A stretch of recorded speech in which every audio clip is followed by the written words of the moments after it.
So we're going to unpack the upcoming Employment Rights Bill reforms and what they mean for you, for your organisation, both operationally, financially and culturally.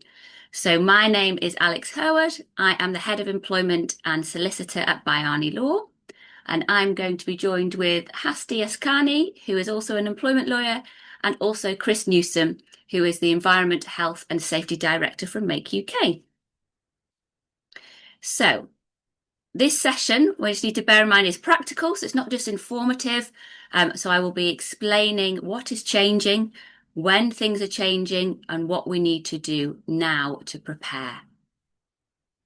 So just a little bit of housekeeping before we start, just to let you know, this session will be recorded and shared publicly. So I would ask you to be mindful not to share any confidential information in the main session. If you have, or if you'd like to discuss anything with us and of a confidential nature, please just send us an email at hello@bayanilaw.co.uk. As we go through, and some of you might have questions, excuse me, so if you wouldn't mind just popping them in the chat box, and we will aim to answer as many as we can before the time runs out. We've got a lot of information to get through today, so if we don't get round to answering questions, please make a note of those questions and just send a little email to us at hello@bayanilaw.co.uk, and we'll get back to you as soon as possible. Thank you. So this, just before we start, a little bit of an overview of the services that we offer at Bayani Law. So we can assist you with anything from recruitment all the way through to dismissal, grievance hearings, appeal hearings, and then on to tribunal representation. We also offer bespoke training courses, and details of those courses are on our website.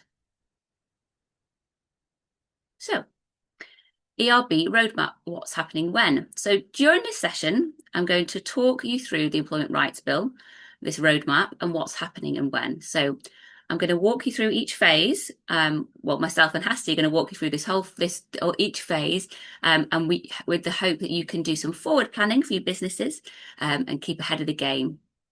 It's really important to bear in mind that the government's Employment Rights Bill isn't coming in all at once. It's coming in phases, so it's a phased process. So we've got some initial changes landing very soon, and then big reforms coming in April and October next year, and then the final and probably the most impactful changes coming in 2027. So a roadmap overview then. So here's a little a visual for you, if you like. So late 25. So I realise we haven't got long left of 2025, but we expect royal assent, and as soon as that happens, a small cluster of initial reforms, mainly around industrial action, will take place. In late 2026, this is going to be our first major wave. It includes the new sick pay rules, day one rights for paternity leave, bigger redundancy protective awards, and some significant trade union changes. In October 2026, this is another important wave. We're going to be looking at fire and rehire restrictions, harassment reforms, and a doubling of the tribunal time limits. And then on to 2027, and this is where we will see large structural changes, so to things like unfair dismissal, 0 hours arrangements, redundancy consultations, family-friendly rights, NDAs, and kind of all that lovely stuff. So you can see just from what I've said that your HR planning needs to really stretch across these next 2 years. It's not going to be sufficient enough just to think, right, before April, I'm just going to put in place X, Y, and Z. We need to be really planning for the next 24 months. So what we're encouraging organisations to do, and what we're helping many of our clients do at the moment, is to get ahead of this with a kind of a strategic approach. So that means, for example, understanding your exposure. Where do these reforms hit your organisation hardest? Assessing your workforce. Where are the gaps, the risks, the pinch points? Reviewing your processes. Which procedures maybe need strengthening? What policies are out of date? We need to be preparing our managers because many of these changes will place more responsibility onto those managers to make fair, evidence-based decisions. So we just need to make sure that they're fully trained. And we also need to be factoring in, building in time, because 2026, 2027 will require staged policy updates, consultation planning, budgeting, training. So you don't want to be leaving everything to the last minute. Okay, so hopefully this session will give you a sense, or a clear sense, I hope, of what to prioritise. So on a screen now, you'll see a little road. This is our roadmap. We're starting now, and I'm just going to touch upon the late 2025 Royal Assent reforms. So the first changes take effect immediately after Royal Assent later this year, and these are focusing on industrial action. So here's what's going to be changing. We're going to see strike notices becoming simpler. Notice periods for industrial action will be reduced. Turnout requirements for ballots disappear, meaning a smaller group of workers can initiate action. Strike mandates extend from 6 to 12 months, allowing longer strike periods, and the protection against unfair dismissal for striking workers will also become much stronger. So for employers, I think the key message is that industrial action will be easier to organise and more difficult to predict. So now's the time we need to be looking at those the employee relations climate. We're going to be strengthening internal communication. We want to be engaging constructively with unions and the workforce representatives to prevent those issues escalating. So back on our roadmap, moving down the road to April 2026 and what we expect. So April 2026 is where I would say the heavy lifting begins for HR teams. So several major reforms take effect at the same time. So organisations really need to prepare well in advance. So we're going to see changes to, for example, statutory sick pay, paternity and parental leave rights, collective redundancy, protective awards to increase. There'll be an introduction of the Fair Work Agency. There'll be reforms to sexual harassment and whistleblowing protections.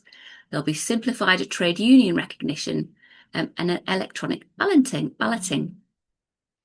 So just before we move on, I'm going to ask you a quick quiz question.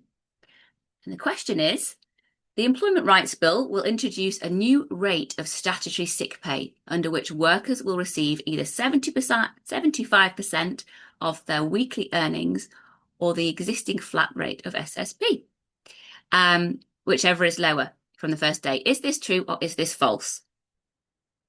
What do we think? Quite a lot of falses coming through. Oh, it's looking about, falses taking over. Few more contributors. Yes, absolutely right. Those who ticked false are correct.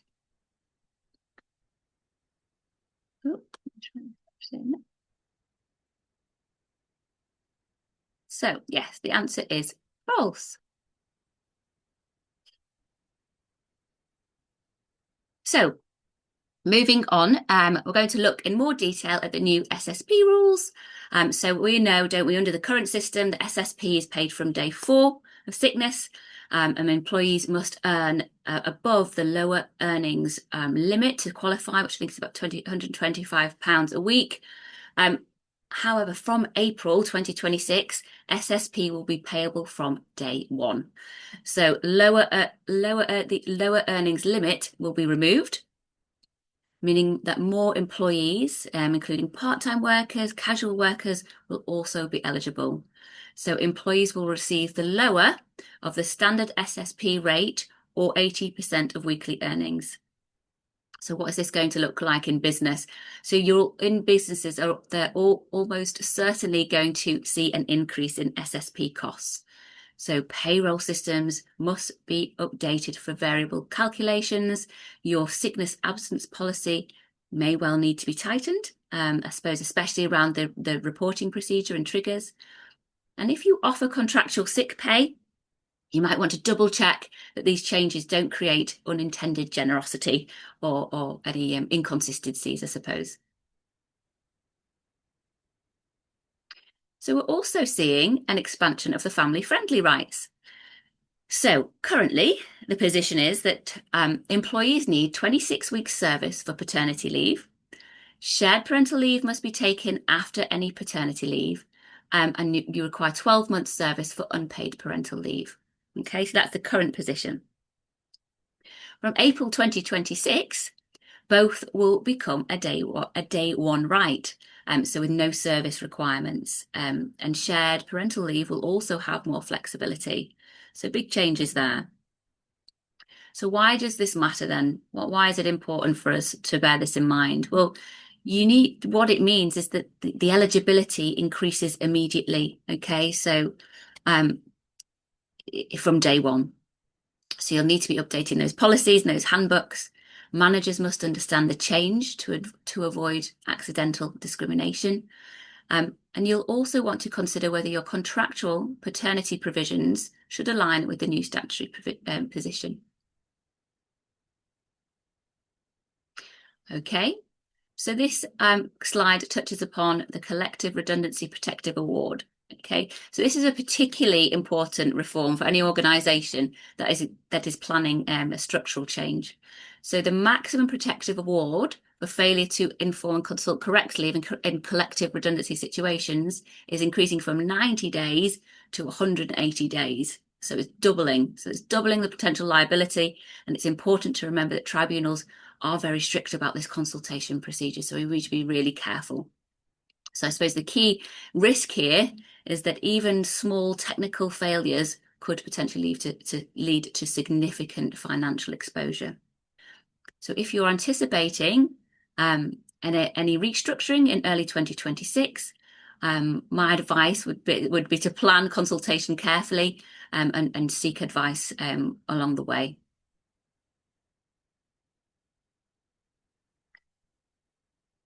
So alongside those core reforms that we've just touched upon, April 2026 will also bring the creation of the Fair Work Agency, which will oversee aspects of workplace fairness, expansion of whistleblowing protections to cover sexual harassment, simplified trade union recognition rules, and this is a major shift, permission for electronic and workplace balloting, which means quicker, more accessible industrial action processes. Okay, so how can we prepare? What can we do? We might want to consider reviewing our whistleblowing and dignity of work policies. We might want to consider whether a works council or an employee forum could improve engagement with the workplace or the workforce more generally. And we really want to be training those managers to recognise those protected disclosures and be able to respond to those appropriately. So back on the road, moving down to October 2026 and the legal developments due in then. So October 2026, so this brings the second major wave of reforms which focus on employer accountability. So what does this include?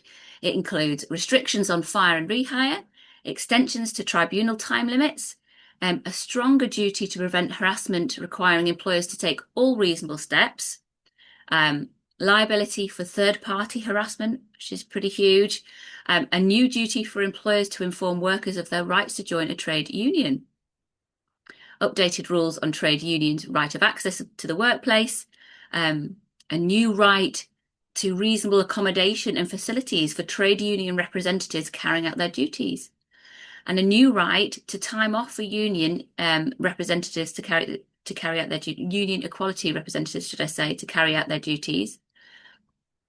And it's also expected that workers taking part in industrial action will be protected against detriment. So in addition to that unfair dismissal protection.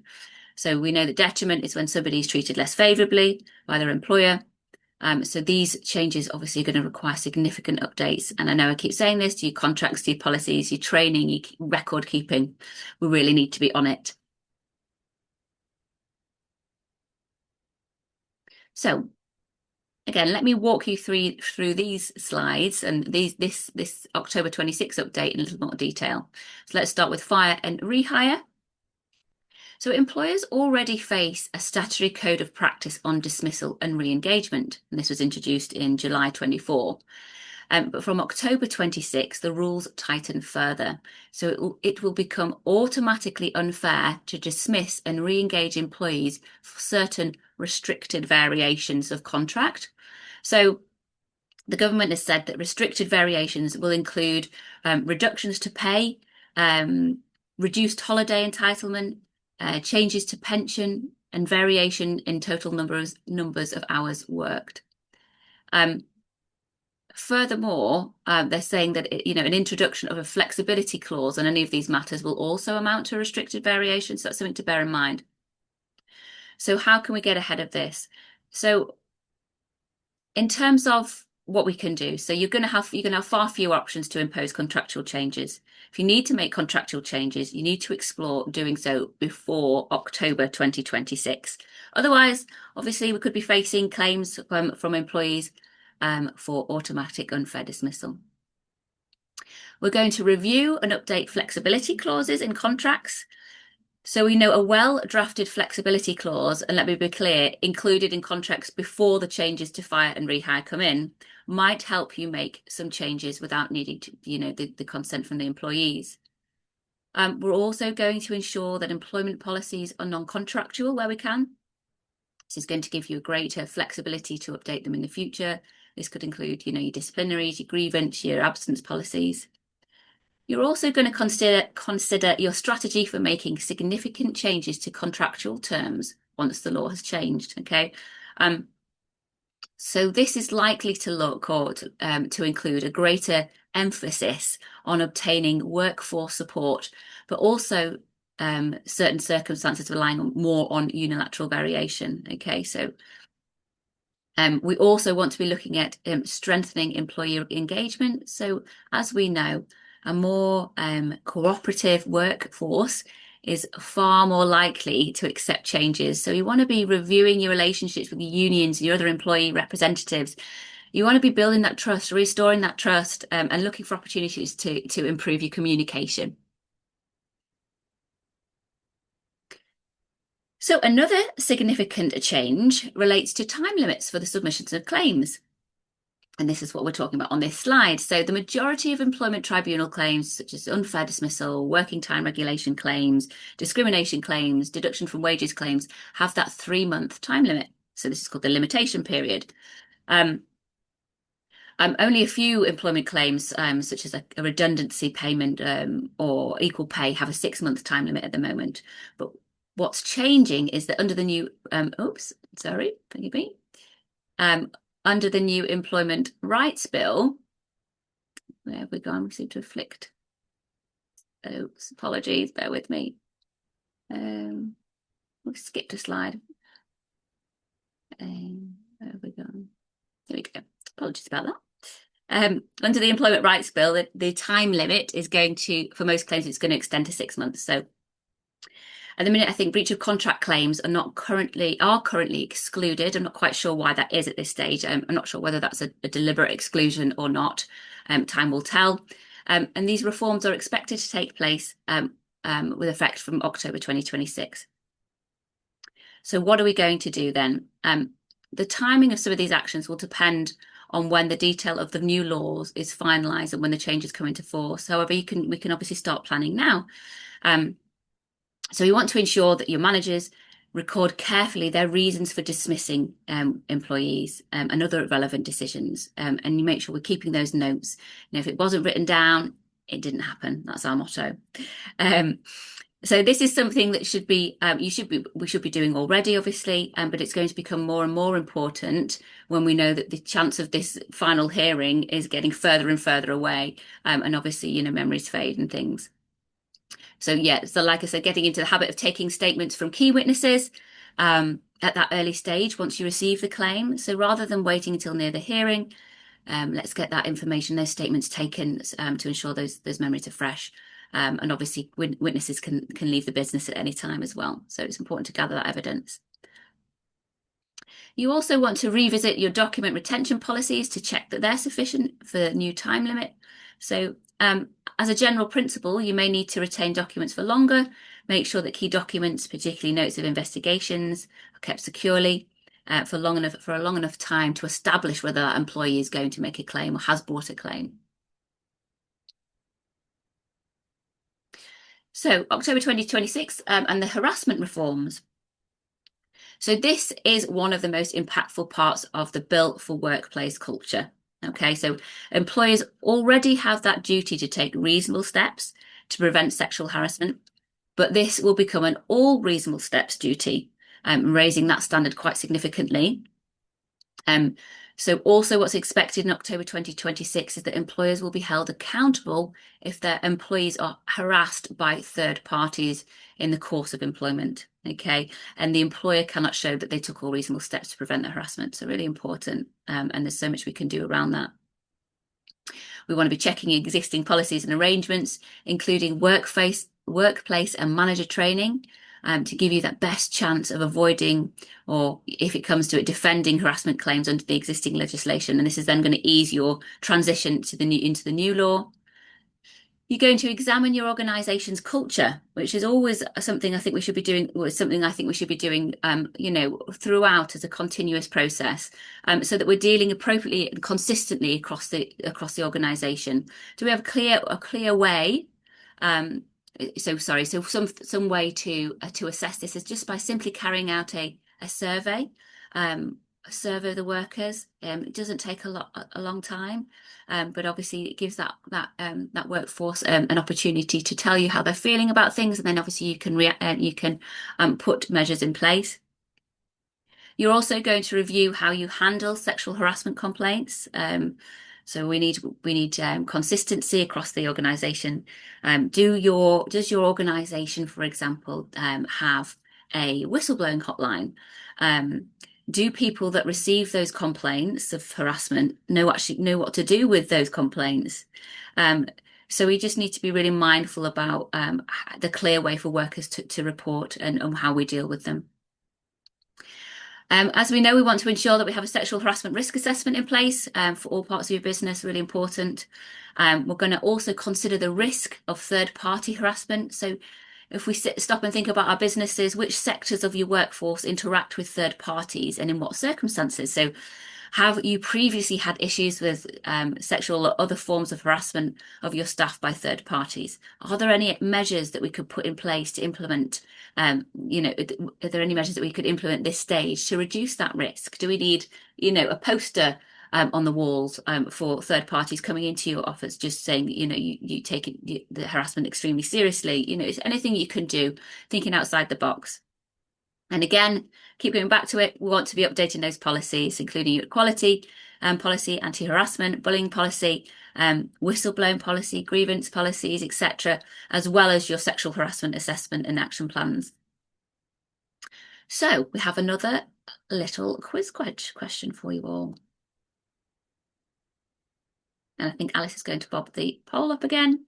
So in future, employers, and I think I've already given the answer to this, employers will be required to send all employees reminders about the right to join a union. I can see that everybody is selecting true, which is wonderful. So pleased to see that you are all listening. So that's great. No false at all. All right. Get this off. Right then. So, true. Moving on to our next slide then. So October 2026, we're going to be discussing in this slide the trade union reforms, okay? These are substantial reforms. They include a legal duty on employers to inform workers of their right to join a union, stronger rights for unions to access the workplace, new protections for union reps, enhanced protection for against detriment claimed against detriment in industrial action. Employers need to start thinking about things like, how are we going to deliver the required union rights information? How are we going to measure increased union access? How are we going to strengthen employee relations to prevent unnecessary disputes? So we need to be asking ourselves these questions now. And we're back on the road, and we're coming into 2027. So a bit of an overview of what is expected in 2027. So I think this is the biggest wave here. There's so many reforms proposed here that it's pretty massive. So these reforms affect the fundamental building blocks of employment law, I would say. So they relate to 0 hour arrangements, redundancy triggers and consultation periods, unfair dismissal rights, equality duties, family-friendly rights, and restrictions on NDAs, so non-disclosure arrangements agreements. So again, these changes are going to require long-term planning. We mustn't leave it last minute. Last minute updates won't suffice. Okay, so I'm going to go through these developments, 2027 legal developments in more detail, and I'm going to pass over to Hasti, who will take it over. Okay, so in relation to 0 hours and low hour contracts and shift notice requirements, employers can currently offer 0 hour contracts, as we know, with no obligation to provide regular work, or to offer a certain number of hours, or to pay for hours not worked. So employers can offer minimum hour contracts at the minute with no obligation to offer more than the minimum, and these kind of contracts are often used, as we know, to manage fluctuations in demand and kind of workload. So what is going to change? So workers on 0 hours or very low hours contracts will gain significant new rights. So after 12 weeks, they'll have a right to a guaranteed hours offer based on their working pattern, and they must receive reasonable notice of shifts. So this is also going to apply to agency workers. So you can see how far this stretches and how much of a change it is. So for employers who are relying on flexible labour, this means, for example, you want to be looking at your rosterings and your forecastings, and just making sure that you're ahead of the game. Okay, and I'll touch on this last slide, then I'm going to pass over to the lovely Hasti. So equality action plans. So employers with 250 or more employees will be required to develop and publish equality action plans. And these are going to show what steps they are taking in relation to certain prescribed gender equality matters.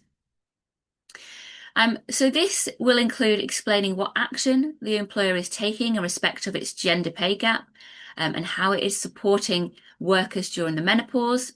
And these measures are expected to be introduced on a voluntary basis in April 2026 before coming into force in 2027. So the regulations will set out the detailed requirements and provide how often employers will need to publish their equality action plans. So in addition, regulations will require employers to name the providers they contract with for outsourced workers in their gender pay gap reports as well. And the implementation date at present hasn't yet been indicated. But if you have or are likely to have 250 or more employees in 2027, I would suggest that we consider reviewing your gender pay gap data by examining, for example, recruitment, promotion, or pay information. Consider any gender pay gap action plan that you might already have in place. Do we need to improve it? Does it need updating? Also going to consider the impact of naming providers of outsourced workers in your gender pay gap report. So what is the gender pay gap of your providers? So if you yourself are a provider, how might your own gender pay gap figures affect your ability to gain or retain contracts? Something to consider. And in relation to the menopause, so do you have a menopause policy or a menopause action plan? Have you reviewed it recently? What can we change? Have the managers been changed as a wider workforce? been trained, because everybody's going to benefit from that, even if it's just a refresher course. And are there any additional measures that we could take to support workers that are going through the menopause? So I'm now going to pass on to Hasti, who's going to walk you through the rest of the 2027 legal updates or developments and a bit of case law, and then we'll pass on to Chris from Make UK. Thanks, Alex. That was very informative, but a lot to get our heads round. So Maybe. great. So on to unfair dismissal. Currently, employees need 2 years of service to be able to bring an ordinary unfair dismissal claim. There has been a shift from the previously proposed day one right. So initially, there were talks about unfair dismissal being a day one right. So it doesn't matter how many days, how many years you've been there, you'd be able to bring the claim. But that has now been scrapped, and instead, from January 2027, the 2 years of service will drop to 6 months of service. There were also earlier proposals for probationary periods with a light touch dismissal process, so that it's not the full process, it's just slightly amended. But instead, that has now been scrapped as well. So the new 6 month qualifying period will effectively cover anybody starting employment from July 2026 onwards. So although it doesn't actually come into effect until January 2027, it covers anyone who would meet the 6 month requirement when the new legislation comes into effect. After the 6 months, employers will still need to find a potentially fair reason to result in a dismissal and a fair, reasonable process to be able to defend a dismissal claim should one arise. There is financial risk for employers if you get this wrong. There is currently a cap on the compensatory award. So it's either 52 weeks pay or £118,223, whichever is lower. And that is expected to be removed or relaxed, meaning a higher financial risk for employers. However, we do have some breaking news that this was from yesterday. So it is the most recent ERB update that we have. The government has failed their latest attempt to get the ERB over the line as the House of Lords voted to reject the removal of the cap on the compensatory award. So this was due to the change being introduced quite late on in the stage of when the bill was being processed and some ambiguity around what this actually meant. And this means that now that it's been rejected, it will return back to the House of Commons for further review. So it hasn't happened yet, but there is always that possibility. Because of these potential changes, it's really important and essential for employers to strengthen their recruitment, onboarding, probation management, and their performance processes. So, collective redundancy consultations. The current situation for collective consultation is triggered when 20 plus redundancies occur at one establishment within a rolling 90-day period. So at the moment, there's minimum consultation period. So for 20 plus redundancies, it's 30 days. For 100 plus redundancies, it's 45 days. So for example, if you've got 100 plus redundancies, you're required to start the consultation 45 days before the first dismissal takes place, so before the first redundancy takes effect. So what is due to change? The trigger threshold will widen, so it will no longer be limited to a single site. So redundancies may be counted across the whole organization, meaning multi-site employers will be captured more easily. So if you're maybe a larger organization, you've got multiple sites across the UK, if there's multiple redundancies taking place throughout each site, the entirety of the pool will be considered to inform you on what the trigger and the threshold and your consultation period should be. So for 100 plus redundancies, the consultation period is due to increase from 45 days to 90 days. And this is intended to support deeper, more meaningful consultations. So it's important that you ensure that the consultations are more proactive and it does include the employees and maybe a bit more meaningful. So the protective award, as Alex did touch upon this, from April 2026, the maximum protective award would double from 90 days to 180 days pay, significantly increasing financial risk if the wrong steps are taken. So it's really important for HR to consider tracking redundancies. Develop maybe centralized systems to track redundancies, not across just one site, but the entirety of the organization across multiple sites and divisions. Prepare for longer consultations, expect more complex and resource intensive consultation processes, maybe plan timelines, include representative engagement, documentation, and communication in advance. And as mentioned, employee engagement is now more essential. So, longer consultation requires more sustained communication. Maybe consider a standing group of employee representatives to provide continuity and feedback throughout the process.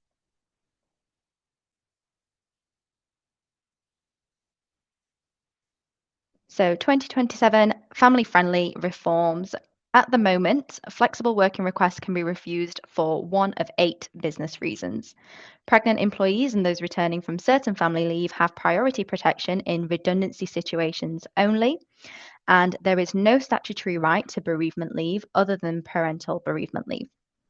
What is due to change? Flexible working refusals must now not only meet the one of 8 business reasons, but they must also be reasonable. Pregnant employees and returners from family leave will receive a wider protection against dismissal and not just redundancies alone. We are not certain yet as to what what the protection would cover in terms of dismissals, but that will be clarified further on down the line. A new statutory right to at least 1 week of bereavement leave for those who lose a loved one. Further consultation will define qualifying relationships and how the leave can be taken. Again, we're not sure what would qualify as a loved one, but that will later be released further on down the line. And a statutory right to bereavement leave for miscarriages before 24 weeks, allowing parents time away from work in these circumstances. As I'm sure you appreciate, these are all quite sensitive in nature. So it's really important that you review and update your family leave, bereavement, and flexible working policies in readiness for the new rules. Consider whether your organizational culture is genuinely open-minded about flexible working. Ensure decision making around flexible working requests is evidence based and well documented, and provide training for managers on applying these rules sensitively and correctly, especially once detailed regulations are published later on.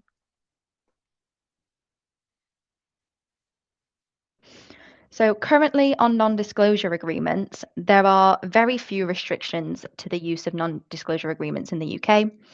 NDAs are quite commonly used to protect business confidentiality, but they have also been used in harassment and discrimination cases, sometimes to discourage disclosures or prevent claims from being brought against the employer.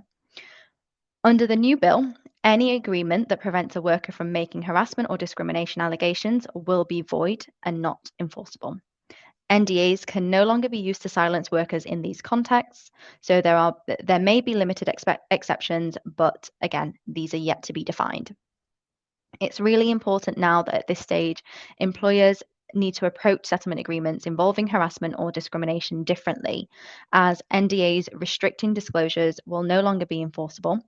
And it's also important to review your contracts, policies, and standard settlement agreements that you may already have, so that you ensure that the confidentiality wording is compliant and does not restrict reporting concerns. So a little bit further down the road, and now we get to how we would be able to assist you.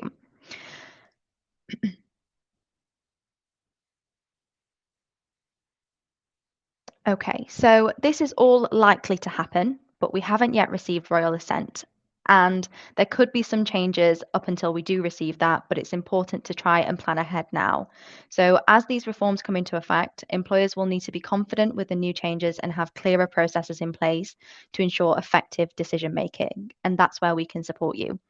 We can review and update your contracts and policies and handbooks to ensure that they reflect the new legal landscape, from flexible working and family leave to redundancy consultations and NDAs.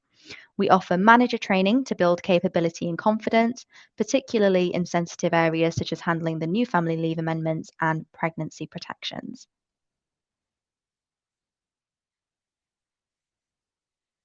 So, we have also created a comprehensive bill guide that sets out the key changes, the steps you'll need to take, and exactly how we can support you through each stage. So, although 2027 may feel a long way off, these reforms will require pre planning so that the preparation really needs to start now. By getting ready early, you can ensure the business is protected, compliant, and able to adapt smoothly when the changes take effect. I'll give you a moment to scan the QR code that you can see on the screen. This will take you exactly to the Employment Rights Guide page, and it will show you, the roadmap of what changes are happening, when, and again, how we would be able to assist you.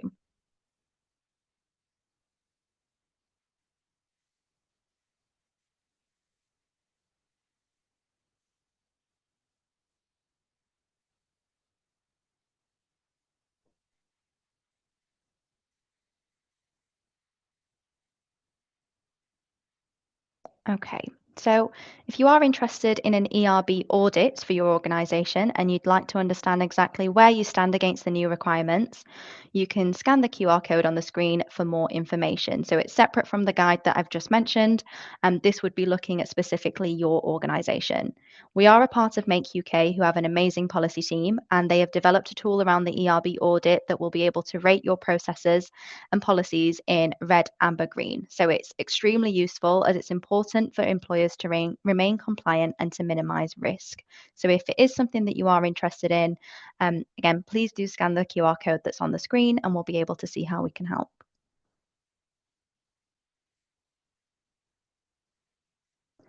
And that takes us to the end of our road.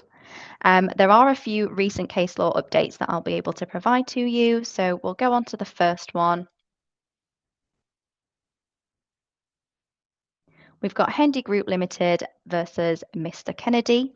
So, the Employment Appeal Tribunal looked into the steps an employer should take to help support an employee in obtaining a suitable alternative role in a redundancy situation. So, the key facts from the case: Mr. Kennedy was a long serving training manager subject to a redundancy process. No assistance was provided to him to find an alternative role before his notice was given. And he had to return his laptop during his notice period, which meant that he lost access to the internal job listings. So, where they may have advertised that there were some roles that he would have been eligible for, he wasn't able to see. He applied unsuccessfully for several roles and then was told that the other applications that he had also applied for would no longer be progressed. He was given no proactive assistance from his line manager, team director, or HR to help him secure alternative employment within the company. So, the Employment Tribunal found that the redundancy situation and selection were genuine. And so, even though the redundancy was genuine and technically a fair reason, the process that was followed was still found to be unfair. So, this case reinforces the importance of employers following fair redundancy processes.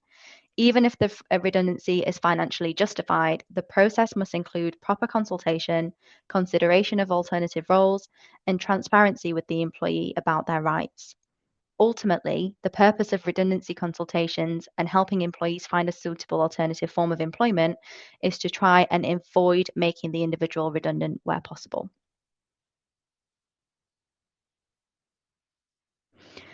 Hendy Group Limited then appealed this decision, and the Employment Appeal Tribunal dismissed their appeal.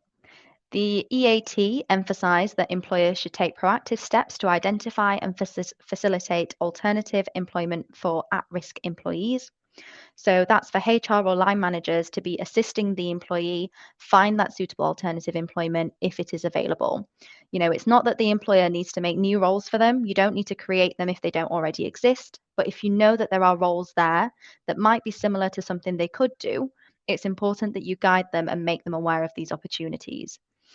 So the EAT found that in this situation, the employer failed to take the reasonable steps to support redeployment.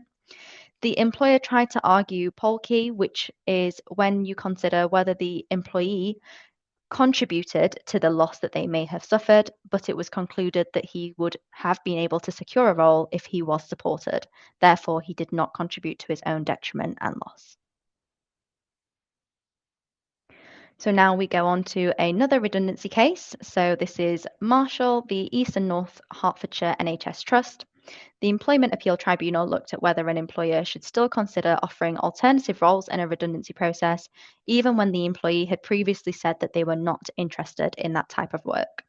The key takeaway is that an employer's duty to explore suitable alternative employment is a proactive obligation. So in this case, Miss Marshall was a nurse working in a non-patient facing role and was dismissed following a redundancy process. The employer took steps to assist Miss Marshall to find another role, but she was not interested and she was not engaging with the process. Miss Marshall avoided looking for other roles and she did not engage with the weekly job search meetings. Miss Marshall argued that the employer should have offered her one of the two IPC nurse roles, which were ward based and patient facing, so not similar to her own position, but still roles that were available. Miss Marshall tried to claim for unfair dismissal, among other claims.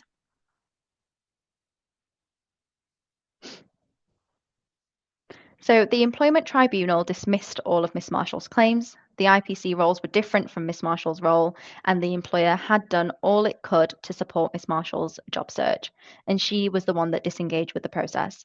It was reasonable for the employer not to offer Miss Marshall a role she had accepted in a cross examination that she was not interested in.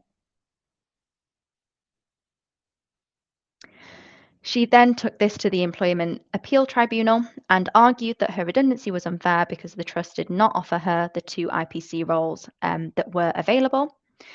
The EAT upheld the dismissal as fair because the trust had shown reasonable grounds to believe that she would not accept those roles even if they were offered to her. The IPC roles were entirely different to her previous job and were ward based, and she had clearly said that she did not want a ward based role. The roles were advertised and she chose not to apply and disengage from the redeployment support. Given this, it was reasonable for the trust to conclude offering the role would be futile, so that the redundancy remained fair. So they still tried to support her, it was her that did not want that support. So, lessons to take from both of these cases. Employers must offer active support during redeployment, helping employees identify and explore alternative roles, including during their notice period. It's important to ensure employees have access to internal vacancies and make sure managers and recruiters know who is at risk of redundancy so that if any roles do come available, they are the first ones to be informed. Don't make assumptions about what roles an employee might or might not accept. Have open conversations about whether they would and wouldn't consider, even if the role is a demotion.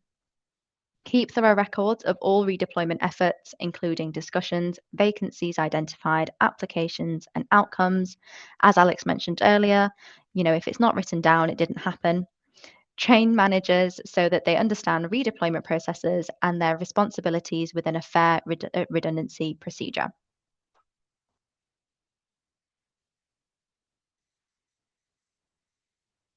So, with the takeaway from the redundancy cases, how can we help you? So, we do offer watertight fixed fee solution. It's the simplest and most cost-effective way to manage your HR tasks while protecting the business from tribunal risk. It's a true one-stop shop for all of your people management needs, giving you access to expert HR and legal advice whenever the issues arise. When you're running a business, you need quick, practical, and robust guidance. Watertight gives you exactly that, legally sound advice delivered in a commercial and down to earth way for you to understand. We take the time to understand your organization, your challenges, and your culture, which is why the advice that we give you is truly effective. And we try to base it around what outcome are you wanting to achieve. So everything we do is tailored to your business, ensuring you not only stay compliant, but also get the very best out of your employees. So here are a few testimonials from our watertight clients. And we do have some upcoming training and more events. So On the 18th of December, which is very soon, we have some sexual harassment training. It is aimed at all employees. This training helps employers build a safer, legally compliant workplace by ensuring all employees understand unacceptable behaviours, reporting routes, and their responsibilities. Especially now that NDAs can no longer particularly silence an individual, it is really important to ensure that everybody within the business is aware of the conduct that they should have. We have neurodiversity training in the workplace.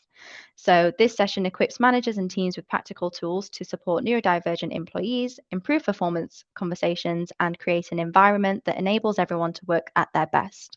It also helps employers meet the Equality Act duty to make reasonable adjustments where necessary.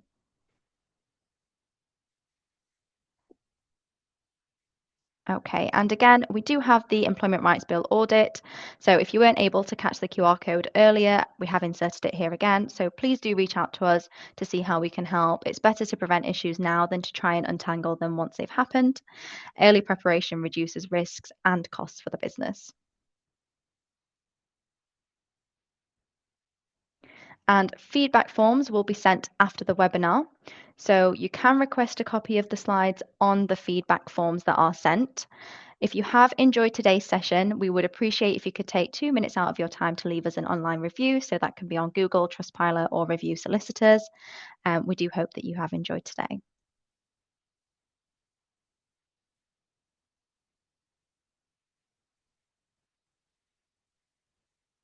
Oh, apologies. Yeah, that was very informative, Hassie. Thank you so much. I really appreciate you taking us through that. So now what I'm going to do is I'm going to hand over to Chris from Make UK on health and safety support. If that's all right, Chris. Yeah, thank you, Alex. I'll get you to your slides. There we are. Hi, Chris. Hi, Alex. Hello, everyone. Good afternoon, as it is now. So nice to see you all. As Alex said, my name is Chris Newson. I'm the EHS Director for Make UK. If you haven't come across Make UK before, we're a trade body supporting the manufacturing industry. We're an organisation that has 20,000 plus member companies. And most importantly, for what I'm going to talk about here, we have strategic partnerships with organisations like the Health and Safety Executive, who I'm sure you've heard of. So a lot of what I'm going to talk about is a lot to do with them, let's say.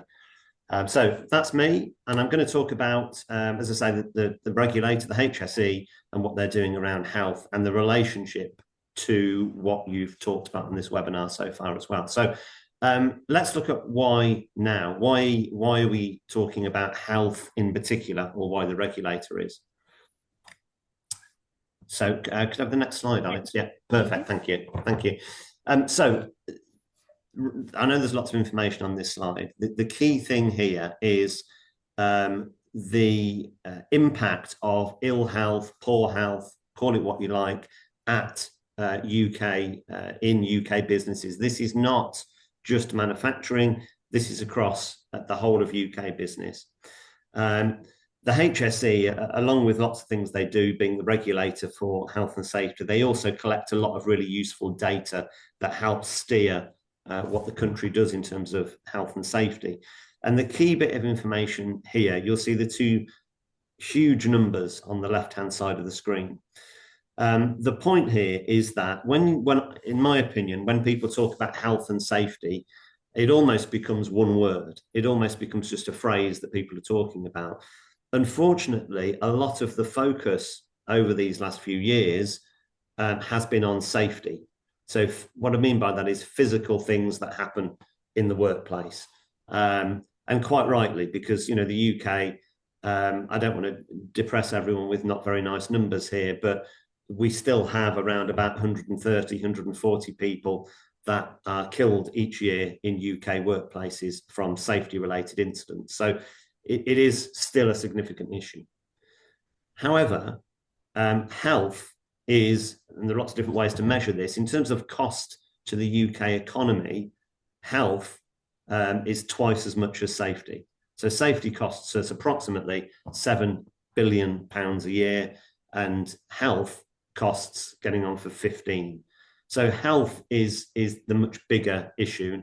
You can see on the right-hand side of the screen, when we talk about the cost to the economy, £4.1 billion of that is to the employer. So that is through fines, civil claims, people off work, people not working at peak efficiency. So though that's the current situation that we find ourselves in the UK. So in summary, health, particularly in workplaces, is a huge problem. We've looked at it there in terms of money. If we can just put the next slide up, Alex, I'll put some more statistics around that for us. Thank you. So I talked about, a rather stark number there, 130, 140 people killed from safety incidents in UK workplaces.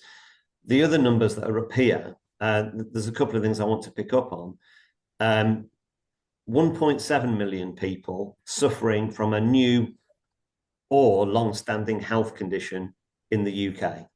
So we talked about safety, 130, 140 something, they are fatalities, okay, but there are 1.7 million cases of ill health, poor health, whatever it might be, not necessarily people off work, but people not working at peak efficiency. The next number down, 609,000, that's the new cases in the year. The point of telling you that is this is not a problem that is getting smaller. So the number of safety-related fatalities comes down every year, which is a fantastic thing. But the number of health-related issues, time off work, and in fact fatalities goes up. So you'll see the last number on the slide that I want to, or the penultimate number, 13,000. That's just a huge number, and it's not very well known, I don't think, but it is the number of fatalities each year caused by work-related health issues. A lot of that is to do with asbestos, around about 8,000 historical exposures to asbestos, and I'm sure most people are fully aware of that. But that problem is getting smaller, as you would imagine. But what's getting bigger is the health impacts of chemicals, dusts. The next biggest problem area after asbestos at the moment is silica. So if any businesses work with stone, sand, glass, mineral products, it's a huge issue.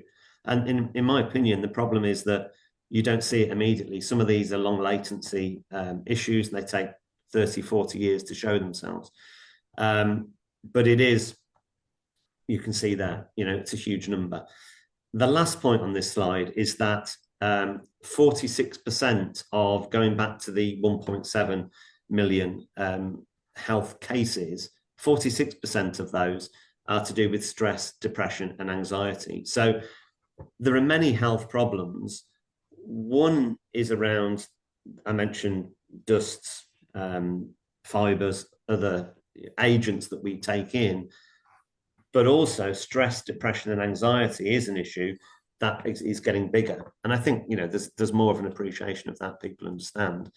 But all of this we'll put under the banner of health, and it is an ongoing issue.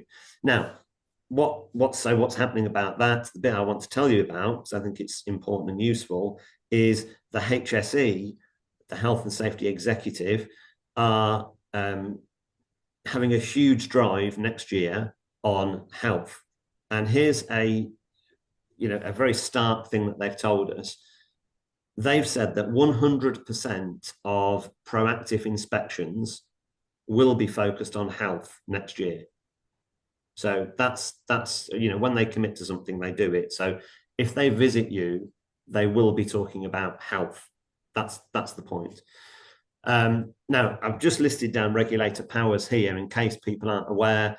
I could summarize all of these by saying, any power that they want, really. So they're allowed to do anything. They are the most powerful legal entity in the country. So as it says there, they're allowed to enter your premises. There is no way you can stop them.